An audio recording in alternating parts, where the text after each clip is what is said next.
सुप्रभात, सुदिनमस्तु, शुभमस्तु। स्वागत है द्वितीय वर्ष और तृतीय वर्ष हिंदी साहित्य के विद्यार्थियों का। बात प्रथम प्रश्न पत्र की कर रहे हैं और जैसा कि पहले के वीडियो में मैंने आपको बताया था कि ये जो टॉपिक है शब्द शक्ति वाला, ये द्वितीय वर्ष यानी सेकेंड ईयर हिंदी में भी काम का है और थर्ड ईयर हिंदी में भी काम का है। फर्स्ट पेपर में आएगा, सेकेंड ईयर में भी और थर्ड ईयर में भी। 5 यूनिट से संबंधित है दोनों ही कक्षाओं में।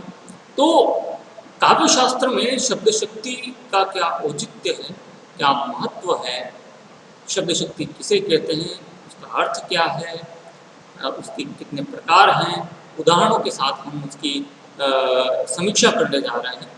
तो परीक्षा में अगर प्रश्न आ जाता है अति लघुत्तरात्मक प्रश्नों में या निबंधात्मक प्रश्नों में, तो हमें ध्यान रखना है कि शब्द शक्ति का उत्तर कैसे देना है। तो पिछली कक्षा में जहाँ हमने बात की थी शब्द शक्ति के अर्थ की, परिभाषा की और शब्द शक्ति के प्रकारों की, शब्द के प्रकार, अर्थ के प्रकार और शब्द शक्ति के प्रकार, ये 3 प्रकार के शब्द होते हैं, वाचक, लक्षक और व्यंजक। अर्थ भी 3 प्रकार के होते हैं, वाचक शब्द से वाच्यार्थ, लक्षक शब्द से लक्षार्थ और व्यंजक शब्द से व्यंग्यार्थ। और इसी आधार पर शब्द शक्ति का निर्माण होता है कि वाचक शब्द से वाच्यार्थ बनने पर अभिधा शब्द शक्ति होती है। या अभिधा शब्द शक्ति किसे कहते हैं? तो जिस शब्द वाचक शब्द से वाच्यार्थ प्रकट हो वो अभिधा शब्द शक्ति है, जिस लक्षक शब्द से लक्षार्थ प्रकट हो वो लक्षणा शब्द शक्ति है, और जिस व्यंजक शब्द से व्यंग्यार्थ प्रकट हो वो व्यंजना शब्द शक्ति। तो 3 प्रकार की शब्द शक्ति हमारे सामने आई थी। हमने अभिधा शब्द शक्ति पर बात की। अभिधा शब्द शक्ति किसे कहते हैं तो मैंने आपको बताया भी था कि जहाँ किसी बात का सीधा साधा सरल व्यवहारिक लोक प्रसिद्ध अर्थ निकलता हो, मुख्यार्थ निकलता हो, वो अभिधा शब्द शक्ति होती है। तो अभिधा शब्द शक्ति में हमने ये भी देखा कि 3 प्रकार के शब्द काम में आते हैं, रूढ़ शब्द, यौगिक शब्द और योग रूढ़ शब्द। रूढ़ शब्द जिनकी व्युत्पत्ति नहीं हो सकती, अर्थात जो जिनका अर्थ किसी विषय, वस्तु, व्यक्ति तक सीमित है, अन्य कोई और अर्थ कल्पित नहीं किया जा सकता, वो रूढ़ शब्द होते हैं। रूढ़ी के आधार पर उनको किसी एक वस्तु तक सीमित कर लिया जाता है, तो ये अभिधा शब्द शक्ति में रूढ़ शब्द होते हैं।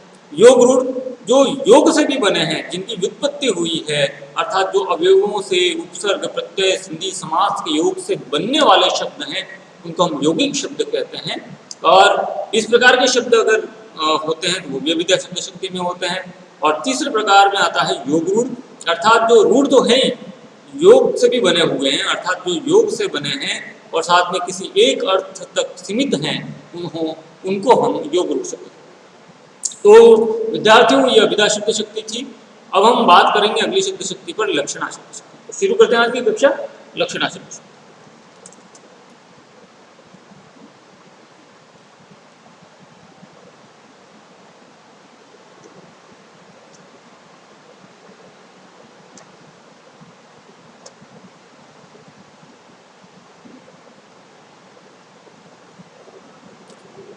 लक्षणा शब्द शक्ति, इस पर हम बात करेंगे। अब लक्षणा शब्द शक्ति किसे कहते हैं?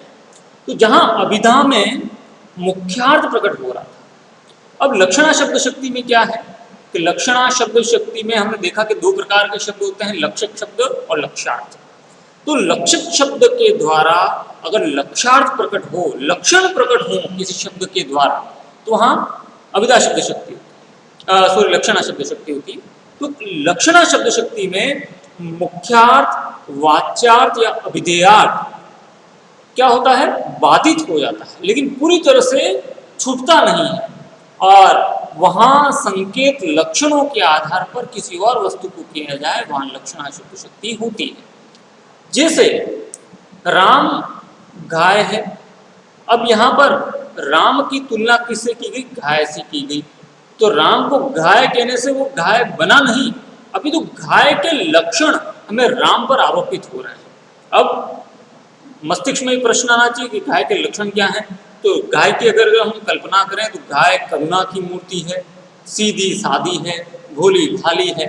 तो अगर ये तीनों ही विशेषताएं अगर हमें उस व्यक्ति पर दिखाई दे या व्यक्ति में दिखाई दे, तो हम कह सकते हैं कि ये लक्षणा शब्द शक्ति। तो समझते हैं इसको परिभाषा के आधार पर।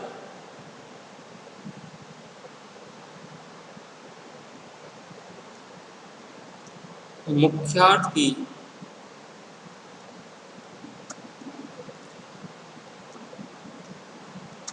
बाधा होने पर रूढ़ि या प्रयोजन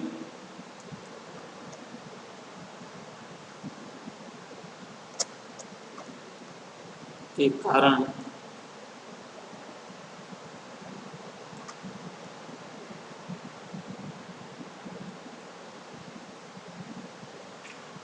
जिस शक्ति के द्वारा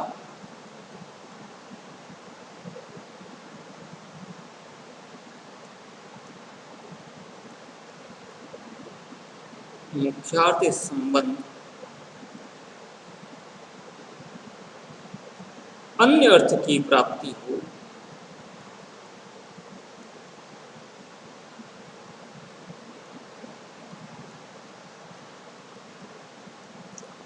उस शब्द शक्ति को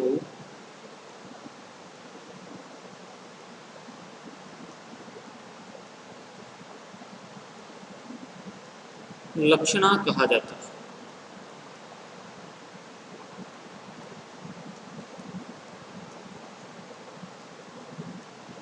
सामान्य अर्थों में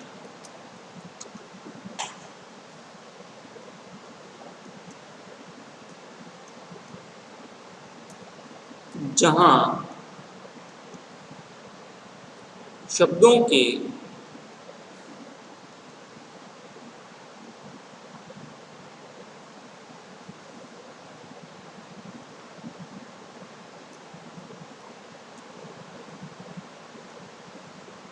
मुख्य अर्थ को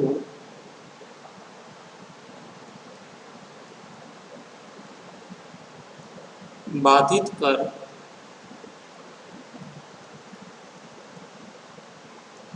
परंपरा या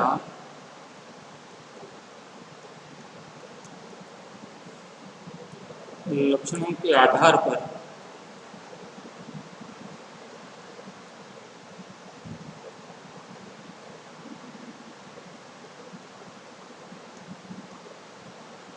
अन्य अर्थ को ग्रहण किया जाता है।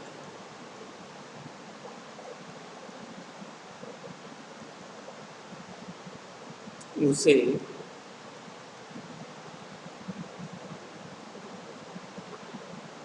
लक्षणा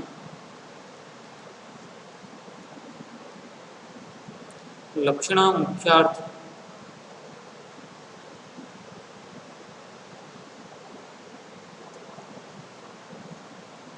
का व्यापार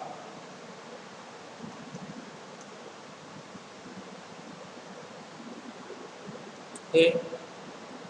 शब्द और लक्षणा का सीधा संबंध नहीं है। शब्द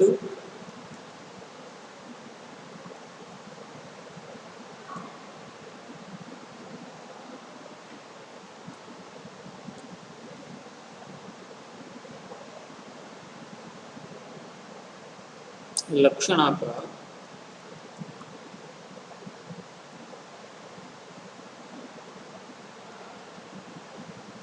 सीधा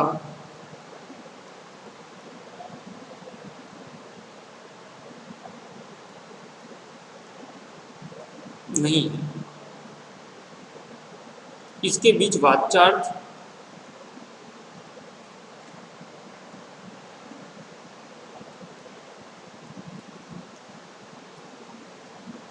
स्थित है। अब देखिए, तो ये तो होगी लक्षणा की परिभाषा जो मैंने आपको पूर्व में समझाई, इसको मैंने लिख दिया है तो आप नोट कर लें। अब लक्षणा शब्द शक्ति के भेद हम देखते हैं।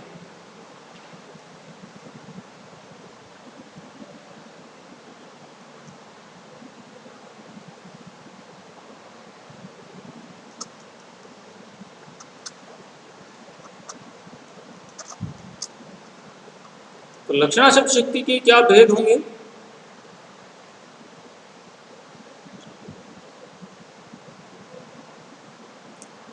तो सबसे पहले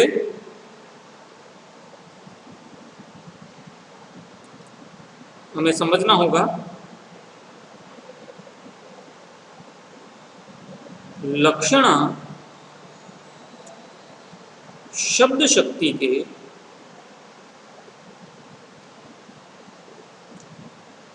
तीन निमित्ते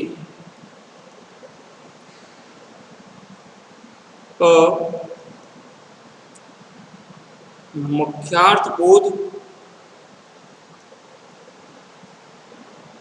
ब मुख्यार्थ योग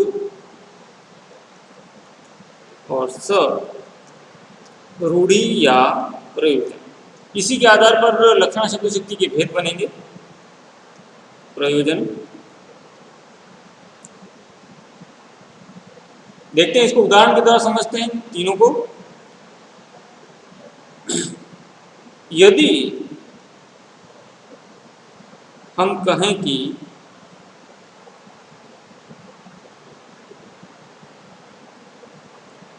उदाहरण आ रहा है, ध्यान दीजिएगा, लड़का शेर है। पूर्व में भी उदाहरण द्वारा मैंने आपको बताया था, तो इसी से मिलता जुलता उदाहरण ये भी है। तो इसका लक्ष्यार्थ है, तो अंदर से अर्थ क्या निकलेगा? लक्षक शब्द कौन सा है? शेर। और इसे लक्ष्यार्थ क्या निकलेगा? तो इसका लक्ष्यार्थ है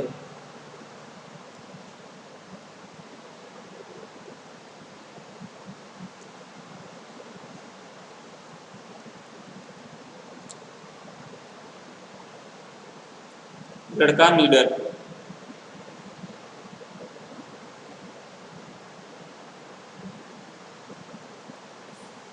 यहां पर शेर का सामान्य अर्थ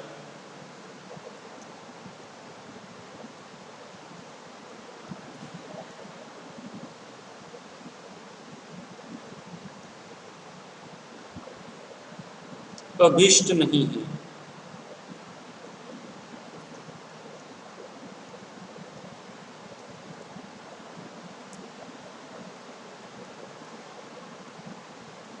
लड़के को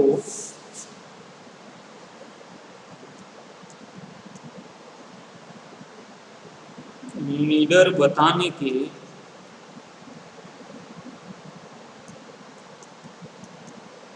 प्रयोजन से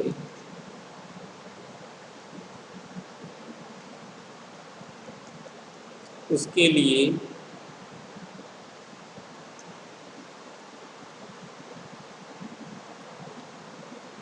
शेर शब्द का प्रयोजन किया गया। तो ये लक्षणा शब्द शक्ति को समझाने का एक तरीका था उदाहरण के द्वारा। इसमें आप देखेंगे कि यहाँ पर लक्षक शब्द है शेर और लक्ष्यार्थ प्रकट हो रहा है। शेर कैसा होता है? निडर। तो उस लड़के में शेर की विशेषता है कि वो कैसा है? निडर। तो यहाँ पर लक्षण बताया जा रहा है, तो जहां लक्षण प्रकट हो वो लक्षण शब्द। आगे बढ़ते हैं।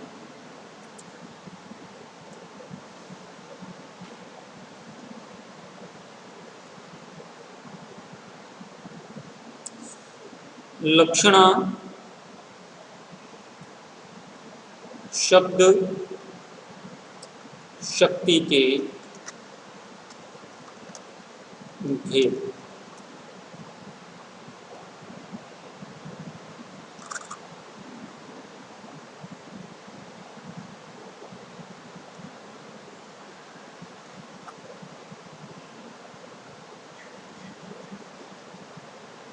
अब लक्षणा शब्द शक्ति के भेद पढ़ते हैं। तो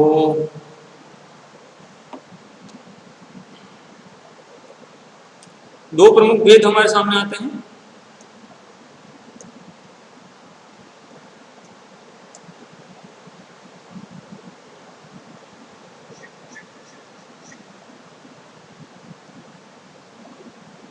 पहला रूढ़ि लक्षणा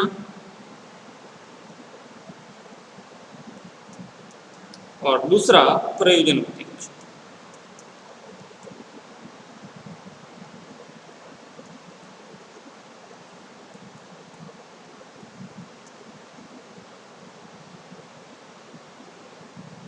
तो सबसे पहले हम पहला भेद पढ़ेंगे, रूढ़ि लक्षणा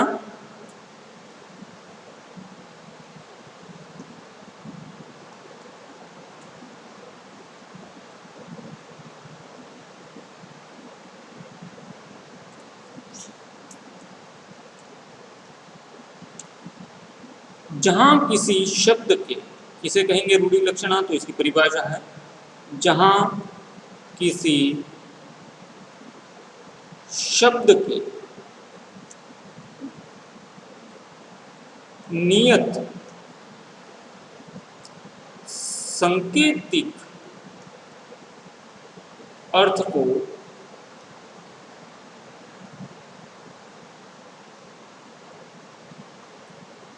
त्याग कर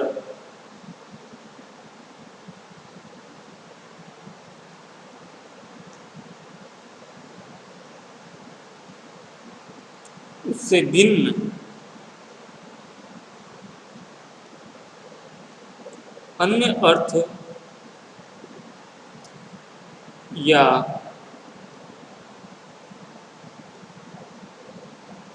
लक्ष्यार्थ लिया जाता है,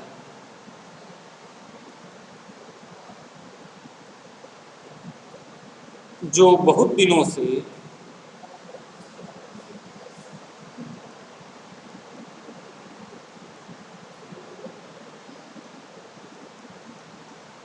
रूढ़ि या परंपरा से नियत हो,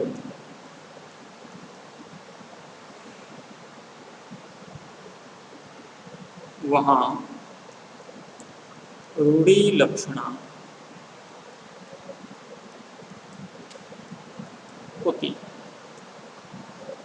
तब देखिए इस परिभाषा में क्या कहा गया है, जहां किसी शब्द के नियत यानी निर्धारित संकेतित अर्थ को त्याग कर, यानी कि जो अर्थ उसमें से निकल रहा है उसको छोड़कर उससे भिन्न अन्य अर्थ या लक्ष्यार्थ लिया जाता है, जो बहुत दिनों से रूढ़ि या परंपरा से नियत हो, वहां रूढ़ि लक्षण होती है। तो देखिए रूढ़ि के आधार पर लक्षण प्रकट होना, संक्षेप में कहूँ तो उसको कहेंगे रूढ़ि लक्षण, रूढ़ा लक्षण।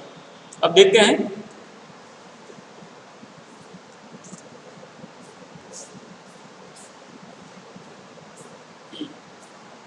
रूढ़ि लक्षणा का उदाहरण मैं आपके सामने रख रहा हूं।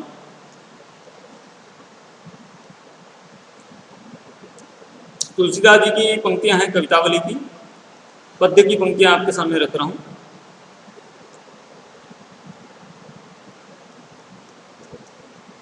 आगी बड़वाग्नि ते बड़ी है, आगी पेट की। अब ये पंक्तियां हैं तुलसीदास जी की हैं। पंक्तियों को भी हमें ध्यान में रखना है कि किस कवि की पंक्तियां हैं, तुलसीदास। तो यहाँ पर देखिए इस पंक्तियों में क्या कहा गया है, जिसके आधार पर ये स्पष्ट हो जाए कि रूढ़ा लक्षण है। तो मैं आपको समझा देता हूँ और लिखवा भी देता हूँ।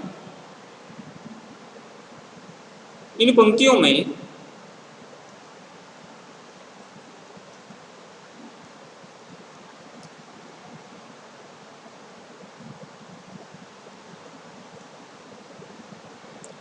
बड़वाग्नि का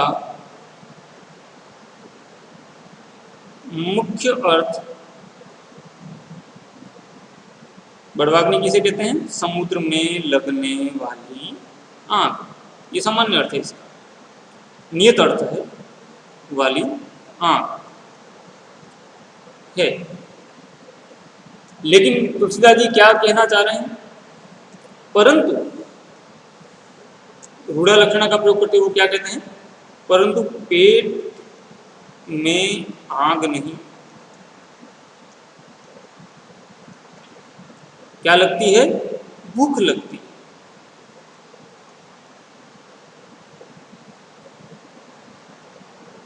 इसलिए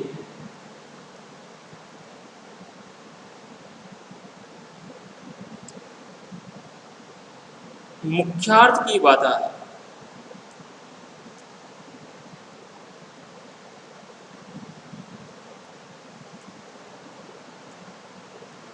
यहां पर लक्ष्यार्थ है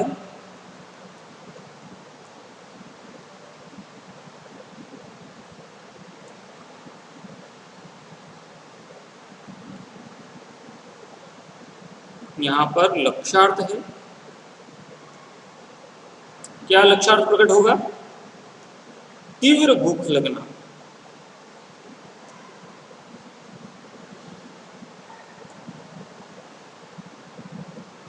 तीव्र भूख। तीव्र भूख के लिए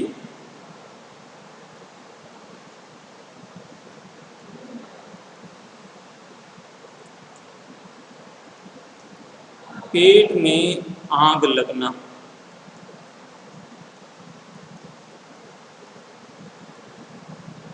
कहना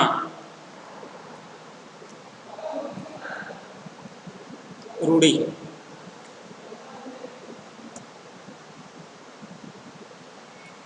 अब देखिए, तो ये हो गया हमारा लक्षणा शब्द शक्ति। और लक्षणा शब्द शक्ति में अब हम पढ़ेंगे प्रयोजनवती लक्षण। दूसरा उदाहरण है हमारे पास में, दूसरा जो प्रकार है वो कौन सा है? प्रयोजनवती लक्षण।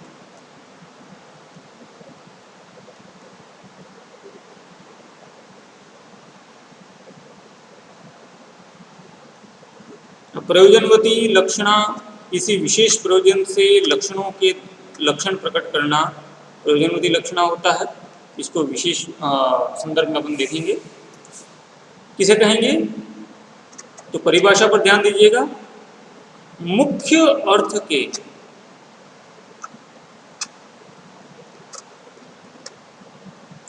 बाधित होने पर जब किसी प्रयोजन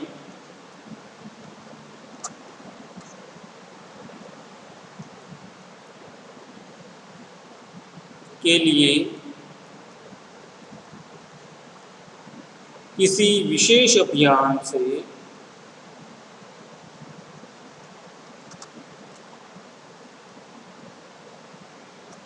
अभिप्राय से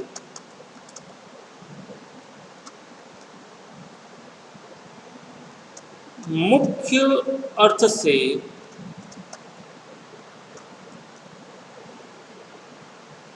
संबंध रखने वाले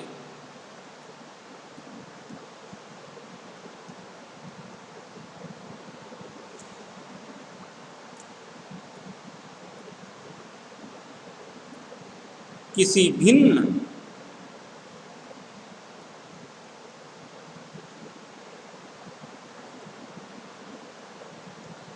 अर्थ को ग्रहण किया जाता है। ग्रहण किया जाता है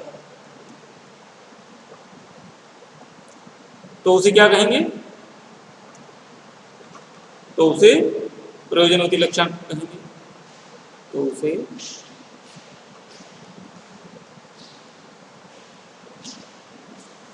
प्रयोजनवती लक्षणा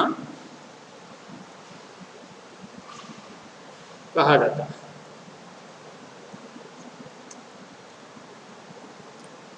तो यहाँ पर प्रयोजनवती लक्षणा की परिभाषा क्या हुई? कि मुख्य अर्थ जब बाधित हो जाए और किसी प्रयोजन के लिए किसी विशेष अभिप्राय से मुख्य अर्थ से संबंध रखने वाले किसी भिन्न अर्थ को अगर ग्रहण किया जाता है तो उसे प्रयोजनवती लक्षणा कहा जाता है। दूसरे शब्दों में हम इसे समझने का प्रयास करते हैं। तो दूसरे शब्दों में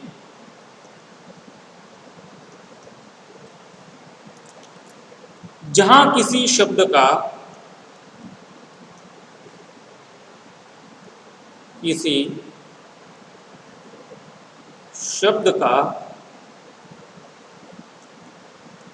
नियत अर्थ न लेकर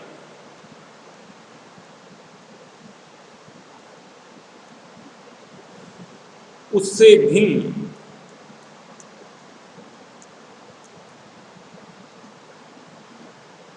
अर्थ या लक्ष्यार्थ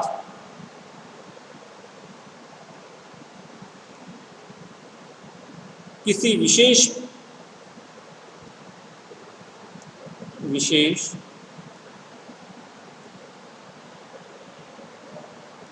प्रयोजन से लिया जाए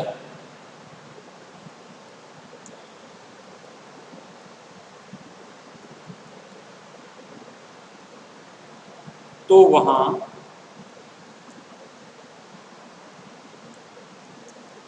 प्रयोजनवती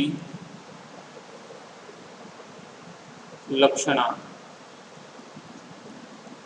होती। अब उदाहरण के द्वारा समझते हैं। तो दूसरे शब्दों में हम प्रयोजनवती लक्षणा को किस अर्थ में व्याख्यायित कर सकते हैं?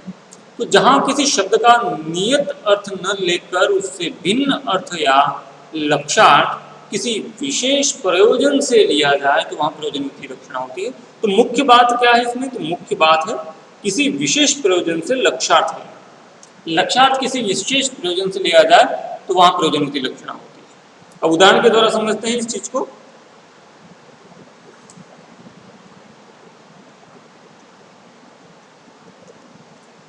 यहाँ पर कविता की पंक्तियां हैं कि उषा सुनहले तीर बरसाती लक्ष्मी सी उदित हुई, उदर पराजित काल रात्रि भी जल में अंतर्निहित हुई। ये प्रसाद की कामायनी की पंक्तियां हैं। इनमें प्रयोजनवती लक्षणा का उदाहरण है। तो देखते हैं, ये उदाहरण मैं आपके सामने रखता हूं। उषा सुनहले तीर बरसाती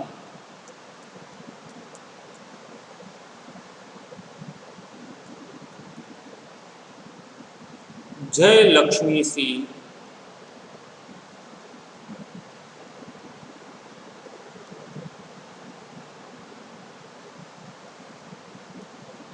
उदित हुई, उधर पराजित काल रात्रि भी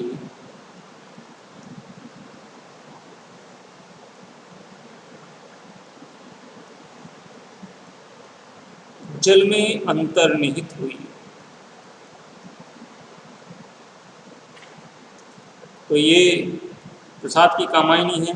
प्रसाद की कामायनी की पंक्तियां हैं।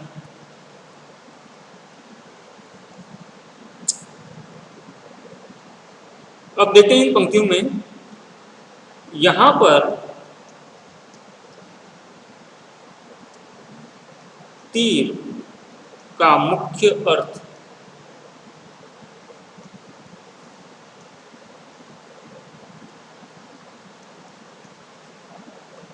बाण है।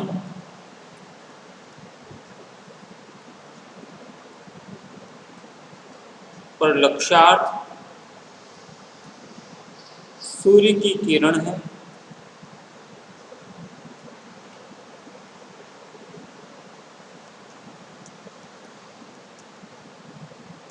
जो प्रयोजनवती लक्षणा से ही सिद्ध हुआ।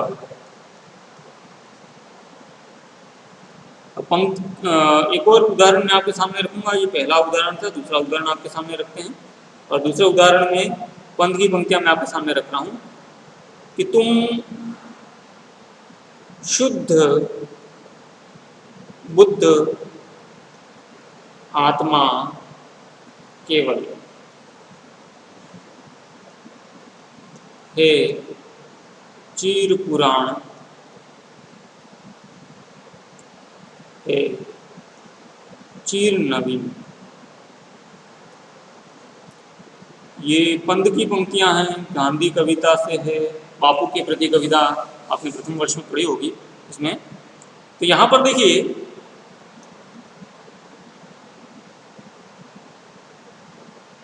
यहाँ गांधी जी को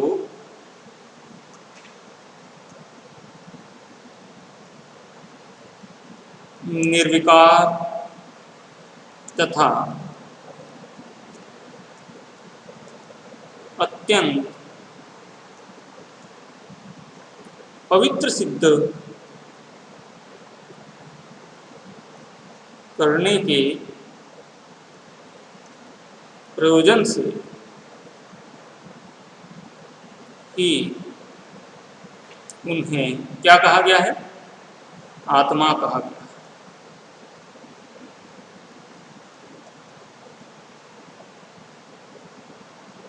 ठीक है, तो ये लक्षणा शब्द शक्ति के दो प्रकार हमें पढ़े।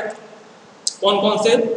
तो लक्षणा शब्द शक्ति के दो प्रकार, रूढ़ि लक्षणा और प्रयोजनवती लक्षणा।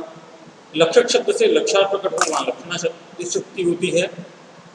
रूढ़ि लक्षणा में रूढ़ि के आधार पर लक्षणाधिकरण किया जाता है और प्रयोजनवती लक्षणा में प्रयोजन के आधार पर लक्षणाधिकरण किया जाता है। कल के कक्षा में हम व्यंजना शब्द शक्ति के बारे में पढ़ेंगे। तब तक के लिए बहुत बहुत धन्यवाद सभी विद्यार्थियों का।